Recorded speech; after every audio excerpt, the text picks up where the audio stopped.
Hi, I'm Lesley Mathis. I did not start my career in the healthcare technology space. I actually started in healthcare. I'm an acute care nurse practitioner and I loved taking care of patients.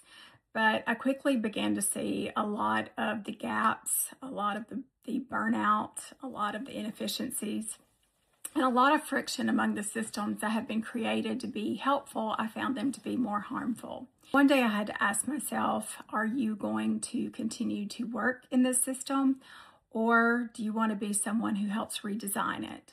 So it was that possibility that really pushed me out of my comfort zone to make a career pivot into healthcare technology.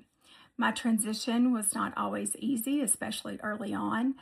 I walked into rooms where I was not the most technical person. They were often having conversations about things that I just did not know about at that time. And on top of that, I was often the only woman at the table, and that in itself can be a bit challenging. And so I found myself asking the questions if I was technical enough. Did I belong there? Was I qualified? And what I found over time is it wasn't that I was underqualified, I was underexposed, meaning the value that I brought to the organization was underexposed. But the good thing about that is exposure can be gained. My clinical skills actually became my strategic advantage. In technology, being at the table and being someone who actually understood how healthcare was delivered gave me a perspective and credibility that purely technical people lack. The skills that I once questioned actually became the foundation of my leadership. So if you're someone that's thinking about making a transition or a career pivot, here's a few tips that have helped me along the way. Remember, you're not starting from zero, you're starting from your experience. Confidence often follows actions. It's not the other way around. Remember, it's when you're uncomfortable that you grow. It doesn't feel great, but it's when you will make the most growth in your career.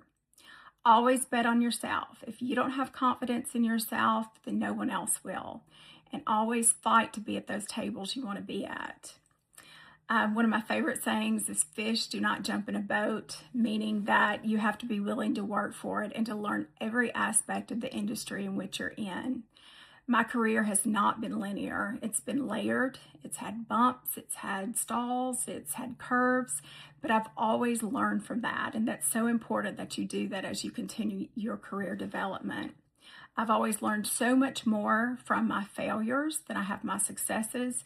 So it's always important to take those lessons and apply them as you continue to grow to the career that you want to have. Wish you the best of luck and thank you for listening.